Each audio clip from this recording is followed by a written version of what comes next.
Penguin Random House Audio presents An Affirming Flame, Meditations on Life and Politics by Roger Cohen, read for you by Mark Deakins and the author. As for me, I am tormented with an everlasting itch for things remote. I love to sail forbidden seas and land on barbarous coasts. Herman Melville, Moby Dick. Simply because we were licked 100 years before we started is no reason for us not to try to win. Harper Lee, To Kill a Mockingbird. May I, composed like them of eros and of dust, beleaguered by the same negation and despair, show an affirming flame. W. H. Auden, September 1, 1939. Introduction. The Elixir of Hatred. To underestimate hatred is easy. It was comforting to think that the 20th century, with its estimated 85 million dead in 2 world wars, its killing fields, its Nazi Holocaust, its Soviet Gulag, its Cambodian and Rwandan genocides, its Hiroshima, its mass transfers of populations, its slaughter of Bosnian Muslims at Srebrenica, its endless lessons in the inhumanity of tyrants would be sufficient to deter or even eradicate an urge so destructive.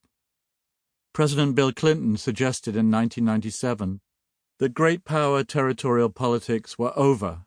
A new era had dawned, he said, in which enlightened self-interest as well as shared values will compel countries to define their greatness in more constructive ways. It was not to be. In her poem, Hatred, Wisława Szymborska, the Nobel Prize-winning Polish poet, writes of how easily it vaults the tallest obstacles, how rapidly it pounces, tracks us down.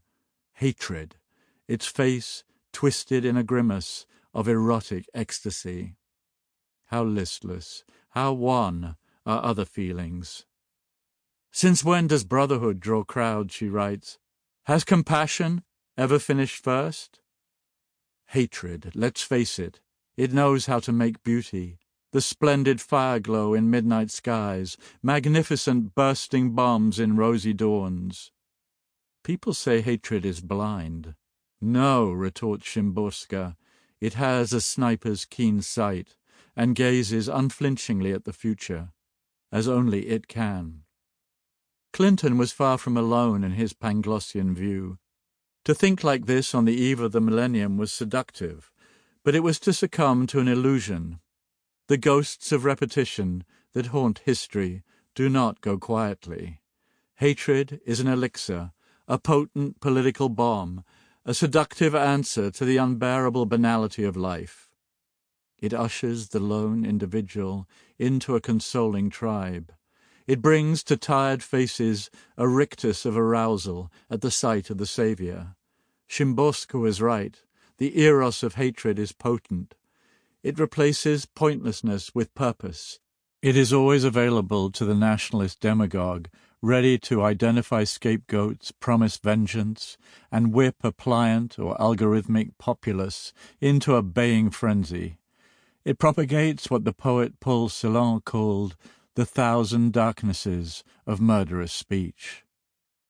A year before Hitler and the Nazis came to power in 1933, Kurt Schumacher, a German social democrat, noted in a prescient speech to the Reichstag in Berlin that certain politicians make a continuous appeal to the inner swine by ceaselessly mobilizing human stupidity. That inner swine always lurks, smirking, confident of the ultimate depravity of human nature. For decades, Vladimir Putin has nursed a grievance at the breakup of the Soviet Empire in 1991. It became devouring, a case of what Friedrich Nietzsche called the whole tremulous realm of subterranean revenge, inexhaustible and insatiable in outbursts. Nationalism is not fascism, but it is an essential component of it. Its perennial essence is a promise to change the present in the name of an illusory past in order to create a future vague in all respects except its glory. That is as true in the United States that elected Donald Trump president as it was in Belgrade when, in the last decade of the 20th century, a surge of Serbian nationalist frenzy ripped Yugoslavia apart. As I emerged from covering the Bosnian War in 1995, my limbs intact, unlike those of several cherished colleagues, I never thought I might draw some parallel between my own country and the Balkan carnage. But that was in the time before Trump and the turning. That was before Trump brought a European idea pregnant with violence, the mystic pull of blood and soil, into the American political theater. If I was alive, it was to say something. Otherwise, life was wasted breath. Something about crazed nationalism, how it giddies people with myth, how it affixes the devil's horns to once beloved neighbours, how it stirs the ghosts of blood feuds, how it frees the restive id to rampage, how it births loony ideas like turning Ukrainians into Russians or the east-west crossroads of Sarajevo into an ethnically pure Serbian preserve. How its endpoint may be 100,000 dead in the rubble and the ashes of Bosnia, or a post-apocalyptic scene in Bucha, Ukraine, with dozens of bodies in black plastic bags laid out beneath weeping birches laden with mistletoe. How nationalist fever quashes tolerance, destroys civilization, builds concentration camps, enables dictators, devours freedom, and erects walls to keep out an entire nation of rapists. I was not going to look away, least of all if the pestilence I had witnessed in wars from Lebanon to the former Yugoslavia began eating into the American soul. Nor was I going to despair if, as I do, you come from a land like South Africa, where for decades a conflagration seemed inevitable, only to discover that the statesmanship of Nelson Mandela and F.W. de Klerk could avert the inescapable bloodbath and overcome the evil of apartheid by other means, you arrive at a stubborn optimism. W. H. Auden's Affirming Flame.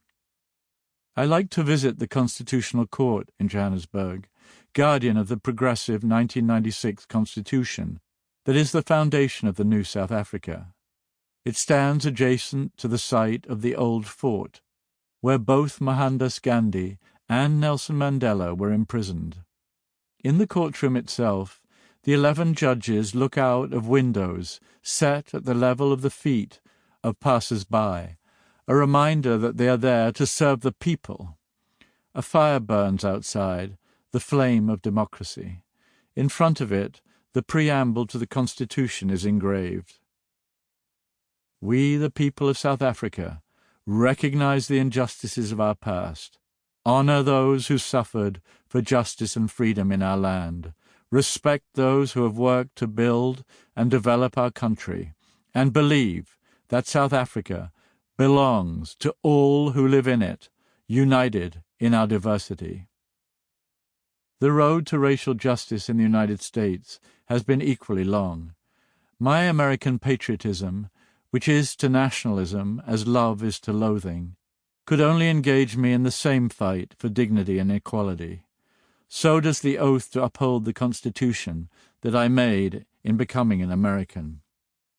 An oath to certain foundations of a decent life, that we are a nation of laws, precisely because we know that the hatred lurking in the human heart must be constrained, that all Americans, whatever their beliefs or faith or color, have the same rights and responsibilities under the law, that this law establishes checks and balances designed to safeguard our freedom and our democracy, and that these are the values we carry out into the world, in the belief that if they cannot always deliver the best, they may at least avert the worst. As Albert Camus wrote, the plague returns for the instruction or misfortune of mankind. If the plague is not to cause enduring Sample complete. Ready to continue?